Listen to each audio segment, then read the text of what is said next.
पुनः आप सभी का स्वागत।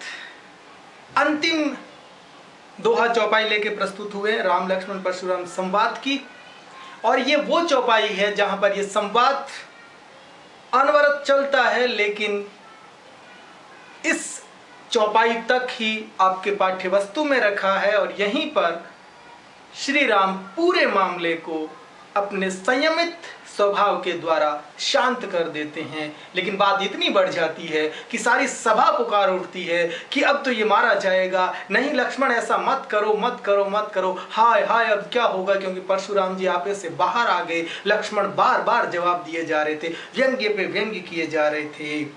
तो इससे पहले हमने पढ़ा कि जब विश्वामित्र ने मन ही मन सोचकर कहा कि मुनि हरि हरि सूझ, यानी मुनिवर को हरा ही हरा सूझ रहा है, हर जगह विजय होने के कारण उन्हें जीत मिली है, इसलिए श्री राम और लक्ष्मण को भी वो गलने की खांड समझ रहे हैं जो कि मुंह में डालने से गल जाए। ऐसा नहीं है कि एक क्षण भर में मारे जाएंगे, ये आपसे 1000 गुना ज्यादा वीर है, ये फौलाद की तलवार है, ऐसे नहीं। जब इतना कहा और बहुत ज्यादा गुस्सा आया, क्रोध आया, और आगे लक्ष्मण क्या कहते हैं, कहेउ लखन मुनि सील तुम्हारा, को नहीं जान विदित संसारा, मात पिता ही उरिन भय नीके, गुर रिनु रहा सोच बड़ जी के।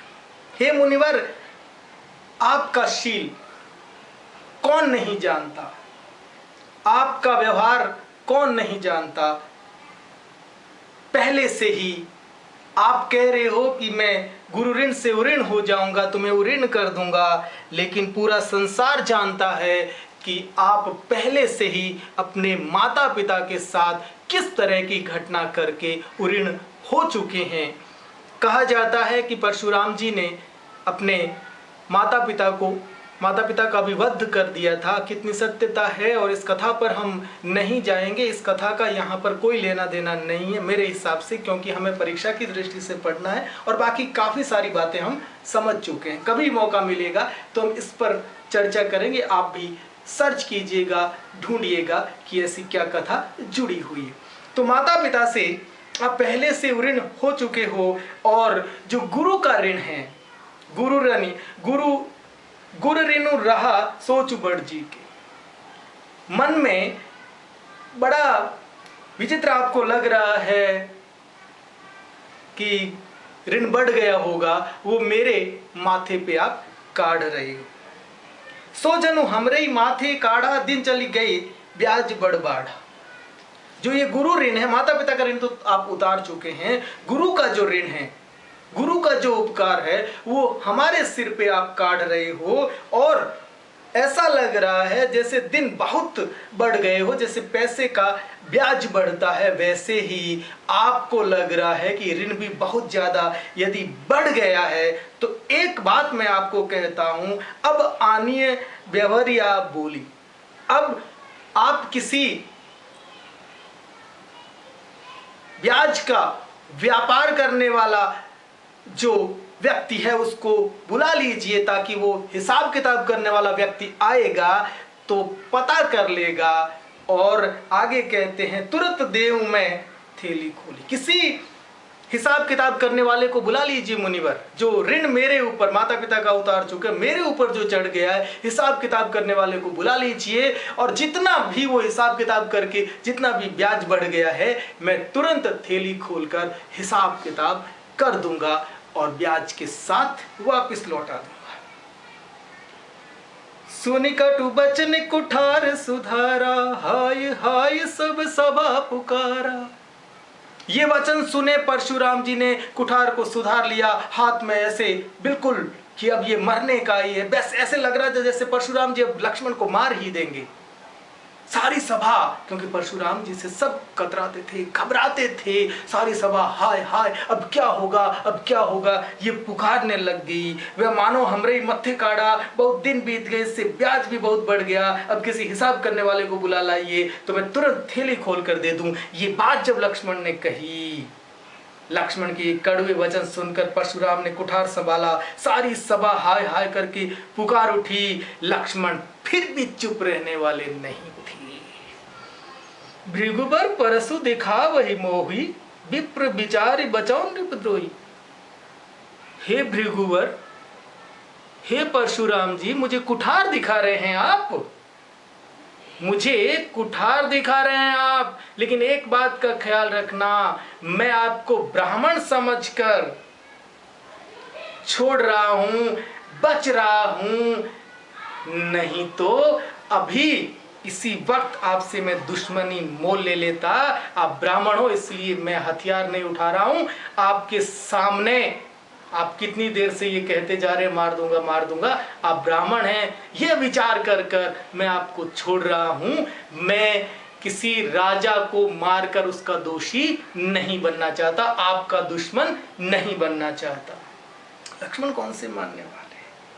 आगे लक्ष्मण क्या कहते हैं? हे भृगुबर, कभी युद्ध भूमि में आपको कोई महान योद्धा मिला नहीं लगता है जो बार बार कह रहे हो? मिले न कबहु सुभट रन गाढ़े, द्विज देवता घर ही के बाढ़े। हे ब्राह्मण देवता, घर में ही वीर हैं आप, कभी रणभूमि में आपको कोई ऐसा वीर नहीं मिला। मुझे तो लगता है सारे ऐसे ही वीर थे, कभी कोई सच्चा वीर मिला होता तब पता चलता। आप घर में ही शेर है, आप घर में ही वीर है, कभी रणभूमि में कोई सच्चा वीर मिलता तब आपको पता चलता। अनुचित कही सब लोग पुकारे, रघुपति सैनी लखनऊ में वारे। सब पूरी सभा कहने लगी लक्ष्मण अनुचित है लक्ष्मण, गलत कहा लक्ष्मण, ये नहीं कहना चाहिए, क्योंकि वो परशुराम जी को कह रहे हैं कि आपको कोई वीर नहीं मिला, सच्चा वीर मिलता तब पता चलता आप घर में ही शेर हैं, घर में ही वीर हैं। सारी सभा पुकारने लगी। श्री राम ने तिरछी नजर से देखा और लक्ष्मण को कहा, लक्ष्मण शांत हो जाओ, इशारों में रघुपति सैन ही लखनऊ निवारे। जब सारे लोग कहने लगे अनुचित है, तब श्री रघुनाथ जी ने इशारे से लक्ष्मण को कहा, लक्ष्मण नहीं। तो ये शांत स्वभाव देखिए, और लक्ष्मण तुरंत चुप हो गए। और अंतिम दोहा, लखन उतर आहुति सरिस, भृगुबर कोप कृसानु, बढ़त देखी जल सम वचन, बोले रघुकुल भानु। लक्ष्मण के जो उत्तर थे, लक्ष्मण के जो जवाब थे अब तक के, वो परशुराम जी की जो अग्नि, जो क्रोध रूपी अग्नि बढ़ रही थी, उस यज्ञ में, उस अग्नि में आहुति का काम कर रही थी, यानी उस आग को बढ़ा रही थी, उस क्रोध को बढ़ा रही थी। लेकिन जब श्री राम जी ने संयमित वचनों से जो शब्द कहे वो क्या थे? बढ़त देखी जल सम वचन, बोले रघुकुल भानु। रघुकुल के सूर्यवंश राजा श्री राम, उन्होंने रघुकुल की जो चंद्रमा, जो सूर्य, रघुकुल के तेज कह सकते हैं आप, सर्वश्रेष्ठ श्री राम, उनके जो वचन थे, उन्होंने देखा कि परशुराम जी का क्रोध इतना ज्यादा बढ़ रहा है, अब कुछ गलत हो सकता है, यहाँ पर दोनों के मध्य युद्ध हो गया तो फिर कहीं ऐसा नहीं हो। तो ये बात समझकर, बात बढ़ती हुई देखकर श्री राम ने जल के समान शीतल वचन कहे, शांत करने वाले वचन कहे, और लक्ष्मण शांत हो गए। तो देख लेते हैं एक एक शब्दों का पुनः, ताकि अच्छे से समझ जाएं। कहे लखन मुनि सीलु तुम्हारा, को नहीं जान विदित संसारा। लक्ष्मण ने कहा, हे मुनिवर, आपका सीलु स्वभाव कौन नहीं जानता, पूरा संसार आपके स्वभाव को जानता है। आप ये ऋण और ऋण की जो बात कर रहे हैं ना, तो मैं कहूं, माता पिता ही ऋण भैनी के, गुरु ऋण रहा सोच बढ़ जी के। माता पिता से तो आप पहले ही उस ऋण से उऋण हो चुके हैं, नीके भली प्रकार से निवृत्त हो चुके हैं, ऋण तो आप उतार चुके हैं। गुरु गुर ऋनु रहा सोच बढ़ जी के मन में बहुत बड़ी चिंता हो रही है गुरु ऋण की जो मेरे सिर पे आपने काट दिया। सो जनु हमरे ही माथे काढ़ा, जो गुरु का ऋण बचा हुआ था वो ऋण हमारे ऊपर चढ़ा दिया। दिन चली गए ब्याज बढ़ बाढ़ा, दिन चली गए ब्याज बढ़ बाढ़ा। दिन बहुत बढ़ गए लग रहे हैं और ये ऋण बहुत ज्यादा बढ़ गया है और ब्याज भी बढ़ गया होगा महाप्रभु। अब आनिए ब्यवरिया बोली, तुरत देव में थैली खोली। अब आनिए लाओ, अब किसी व्यवहारिया यानी हिसाब किताब करने वाले को बुला लो। आपको यदि समझ में नहीं आ रहा है तो हिसाब किताब वाले को बुलाओ, कितना ऋण चढ़ गया होगा, कितना आपका गुरु का एहसान चढ़ गया होगा। तुरंत तुरंत देव में थैली खोली, मैं तुरंत थैली खोलकर मेरे पास जो भी होगा ब्याज सहित चुका दूंगा। व्यंग्य समझिएगा। मृगुबर परसु दिखा बहु मोही, विप्र विचारी बचाऊं नृपद्रोही। हे मृगुबर, हे परशुराम, परसु फरसा दिखावो मोही, मुझे फरसा दिखा रहे हैं आप। विप्र ब्राह्मण विचारी समझकर बचाऊं, बच रहा हूं नृपद्रोही, मैं आपका दुश्मन, आपसे मैं दुश्मनी नहीं लेना चाहता, इसलिए मैं बच रहा हूं क्योंकि आप ब्राह्मण हैं। मिलन का बहुस भटरन गाढ़े, द्विज देवता घर ही के बाढ़े।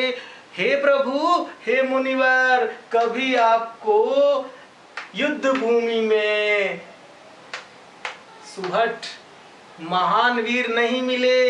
हे द्विज देवता, हे ब्राह्मण देवता, आप घर के ही बड़े वीर हैं, यानी जो भी मिला आपको कमजोर मिला। घर में ही शेर है, घर में ही ताकतवर है। कोई महान वीर मिला होता मेरे जैसा तब पता चलता। इतना कह दिया भाई, परशुराम जी को इतना कह दिया लक्ष्मण ने। अब परशुराम जी इतने आपे से बाहर आ गए। अनुचित कही सब लोग पुकारे, रघुपति सह नहीं लखनऊ निवारे। सारे लोग कहने लगे, डरने लगे, ये क्या कह दिया लक्ष्मण ने, अब लक्ष्मण मारे जाएंगे। सारे कहने लगे अनुचित है, अनुचित है, पुकार कर कहने लगे लक्ष्मण गलत है, अनुचित कहा, अनुचित कहा। रघुपति सह नहीं लखनऊ निवारे, निवारे मना किया। श्री राम ने इशारे ही इशारे में, इशारों से लक्ष्मण को कहा लक्ष्मण नहीं, ऐसा नहीं कहते, ये ज्यादा हो। अब तक नहीं कहा श्री राम ने, लेकिन ये बात गलत है। तो अंतिम जो हम छठी चौपाई पढ़ रहे, अंतिम दोहा देखिए। लखन उतर आहुति सरस, भृगुबर को पुकृसान, बढ़त देख जल सम बचन, बोले रघुकुल भानु सिया भर, रामचंद्र भज जय शरणम। तो इस प्रकार लक्ष्मण के जो जवाब थे वो आहुति के समान थे। और भृगुबर को पुकृसानु, यानी भृगुबर परशुराम जी का जो क्रोध था, वो जो अग्नि थी, उसमें लक्ष्मण के जो जवाब थे, जो कथन थे, जो व्यंग्य वचन थे, वो आहुति का काम कर रहे थे, आग को बढ़ा रहे थे। और इस क्रोध की अग्नि को बढ़ते हुए देखकर, बढ़त देख जल सम बचन, बोले रघुकुल भानु। रघुकुल के सूर्य इस बढ़ते हुए क्रोध को देखकर उन्होंने शांत वचन कहे, जल के समान शीतल वचनों का वहां वचनों की बरसात की और सारा मामला शांत हो गया और सब बिल्कुल शांत माहौल वैसा का वैसा वापस बन गया। कुछ शब्द देखते हैं। सील स्वभाव, विदित परिचित, पुरिन ऋण से मुक्त, नीके फली प्रकार, सोचु चिंता, जनु मानो, आनिए लाओ, व्यवहारिया हिसाब किताब करने वाला, बचाऊं छोड़ रहा हूं, गाढ़े अच्छे, सैने आंखों के इशारे से, नेवारे रोका, कृसानु आंख। यहाँ थोड़ी सी चर्चा कर लेते हैं। एक जगह देखिए, सो जनु हमरे माथे काड़ा, ये जनु शब्द मानव शब्द वाचक शब्द है, ये उत्प्रेक्षा अलंकार का है जो आपने 9वीं कक्षा में पढ़ा है। यहाँ देखिए, लखन उतर आहुति सरस, सरिस शब्द जो है वो उपमा अलंकार का वाचक शब्द है, वहां पर तुलना की गई है, तो ध्यान रखें उपमा अलंकार है। आशा करता हूं मैंने पूरी कोशिश की है। 7 से 8 वीडियो हमने बनाए, उसमें एक एक चीज को हमने समझा, एक एक बात को हमने समझा। कथा को वीडियो के रूप में जरूर देखें। रामायण का एक प्रसंग है जो YouTube पे आपको मिलेगा, राम लक्ष्मण परशुराम संवाद। अभी जो रामायण आई थी उसमें आप देख सकते हैं, और जो नई रामायण कई बनी है उसमें कई प्रकार का अलग तड़का आपको मिलेगा, बिल्कुल अलग मनोरंजन आपको मिलेगा। लक्ष्मण का रूप अलग है, उसमें आपको बहुत आनंद आएगा। आशा करता हूं आपको समझ में आया होगा, बहुत अच्छी तरह से समझ में आएगा, ये मेरा विश्वास है। धन्यवाद। जय हिंद।